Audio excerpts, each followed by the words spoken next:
Welcome to our Meet the Experts visual effects panel. Today, we're joined by Frank Petzold from All Quiet on the Western Front and Joe Letteri from Avatar: The Way of Water. Thank you both for joining us. You both have very extensive careers, and visual effects have advanced so rapidly, even in the last 5 years, 10 years. Is there a tool that exists now that you wish had existed back in the day for one of your earlier jobs? Well, Go ahead, Frank.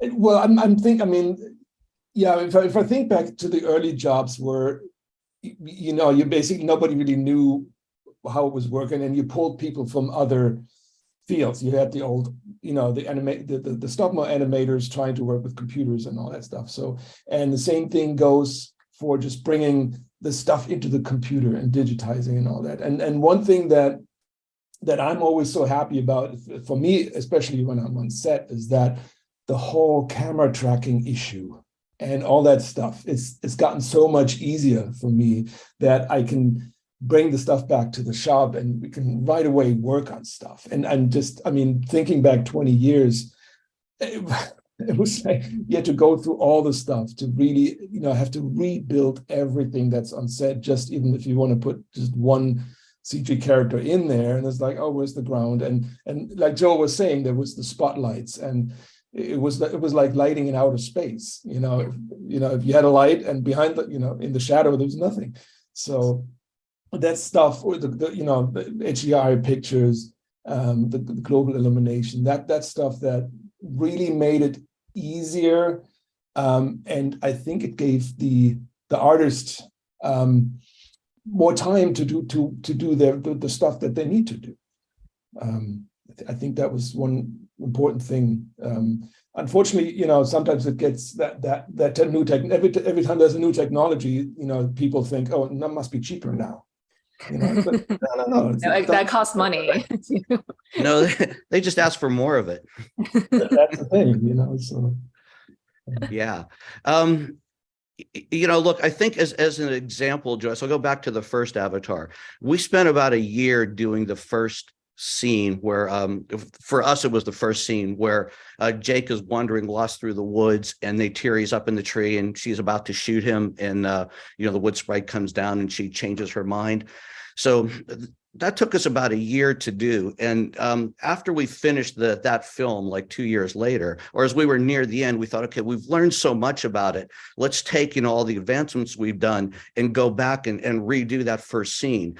And so we did, and it didn't look as good. Because you have to remember that it's not just the tools, it's the artistry. Everyone puts their time into making it look as good as possible, using whatever tools they have available. And there's a kind of a magic that we hope comes out of that. And sometimes you can get a better tool, but not get a better result. And that was really eye-opening. Mm-hmm. Yeah, so the next big thing is not always what's best for a specific scene, really. Well, it's not that so much as that the artists are working with the tools that they have to make the image as good as possible, and they create little things to make it work that are hard to recreate. Like a year later, we've got new tools, go back and make it look like that. That's harder than it looks. Yeah, for sure. Well, I love having both of you here because your films they're extraordinary, but they're so different, because All Quiet is so grounded in realism, and Frank, you were talking about like how you wanted you wanted minimal CG, and it has to be the photorealistic, everything you added on.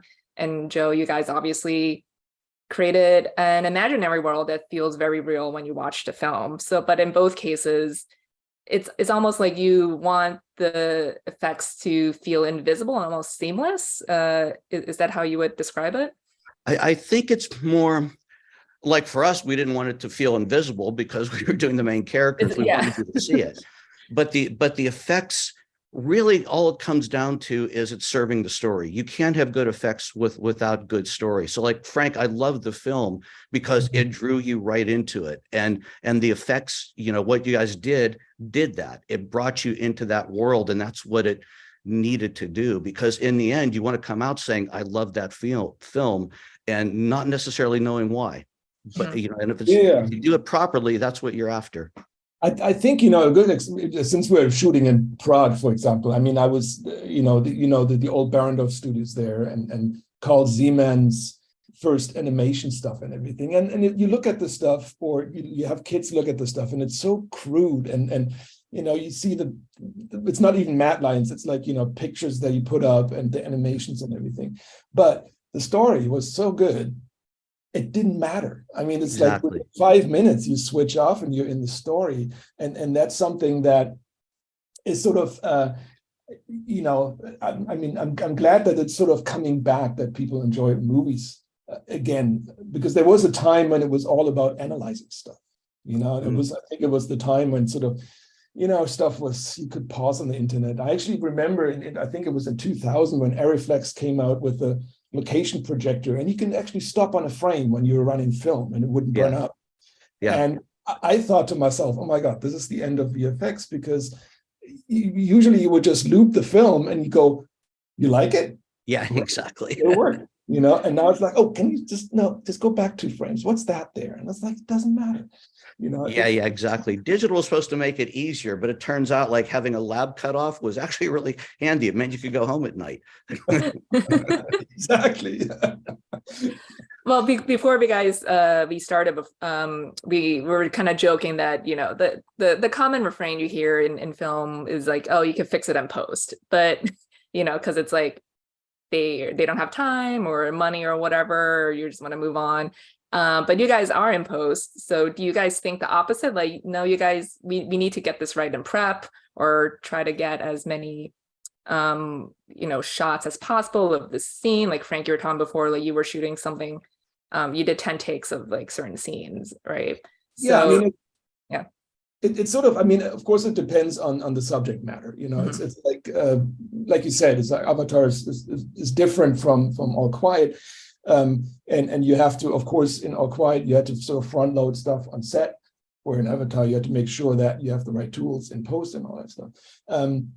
But I think in general, it never hurts to shoot more on set, even if it's just a reference, because I'm sort of joking with the artists, is that they come into the studio and they leave when it's dark at night, and then we expect them to come up with photorealistic stuff in the computer, and it's like the poor guy hasn't seen the light of day in 3 months. It's like creativity has to come from somewhere. Those people need time to play, to recreate the stuff, and also have ideas, and that's something that I hope is gonna get better, where visual effects artists are given time to experiment, and usually it was in between shows. There was always a little time where you would do R&D, or you play a little bit. Hey, look what I can do. And now it's, one of them, like Joyce. Yeah, the visual effects isn't really post-production anymore. Like, in the early days, it'll be like the visual effects team, the director, and the and saying the art directors.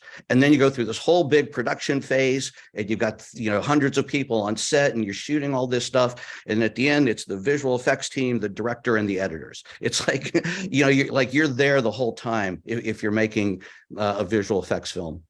Mm-hmm, sure. What is a common misconception about your job? Oh, that we're technicians, I think. That's something that sometimes I wish. I'm always happy to be on a set where you get included with the director, and the director, is discussing shots with you, and you have ideas, but there's also projects where you're sort of seen as a technician who just do it. Yeah, sometimes it's hard for people who are not in this business to understand what we do. And I get that. It's kind of a weird thing that we've attached ourselves to. But I remember when the first Lord of the Rings came out, there were comments we were seeing like, where'd you get the little guy, for Gollum? It's like, it's hard for people to imagine that there's nothing real that you're seeing. Even the first Avatar, it's like, okay, well, you put blue makeup on these people. It's like, no, this is like, these are full 3D characters in a full 3D world. And we inhabit that in our lives daily. Frank, you're used to this. We're all used to that. But if you're looking at it from the outside, it's not something people think about. So you can understand why they would have these misconceptions and try to relate it to what they do know. I think that's just the way it is. Yeah. Mhm. Yeah. I think, sometimes it's sort of, I'm thinking it's my own fault when you have to do those before and after reels. And it's like before and it goes whoop, and then Yeah. after. So, of course, people that And see I it, think sometimes it's so slight, like maybe in the case of your film, like All Quiet, it could be so subtle that people don't even notice. It's like, what did you guys even do, right? yeah, and then of course they think that, oh, he used the dinosaur button right next to the space. Yeah. And, it's, but they don't know that's actually 20 people sweating over one shot. Yeah, Mhm. exactly. Yeah. Well, lastly, what are some of your favorite visual effects in films, excluding Present Company? Oh, I'd have to go old school, like I love seeing old that school first Star answers. Wars in the theater Yeah. the first time, just that was just kind of amazing. That's probably one of the things that made me think, wonder how they did that, and probably be fun to do, wouldn't it? Especially now when, like all the technology we have, it's like, oh, like 45 years ago, they actually did that. Yeah. Right? Yeah. I also remember, of course, aside from Star Wars and knowing that, it was all done on the Oxberry, where it's like, Jesus. Yeah.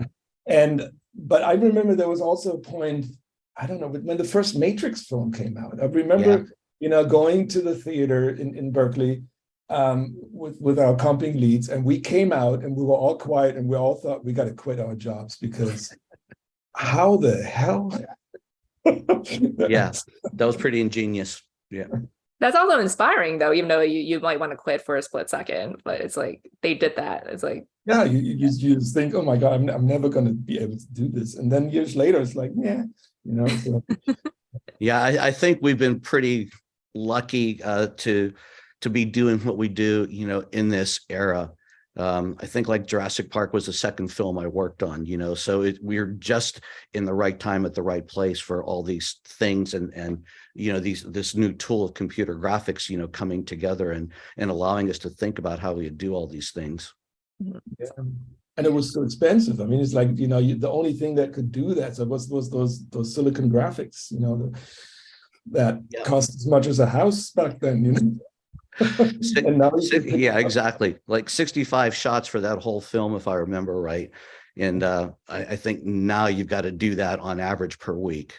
You just have to, Yeah.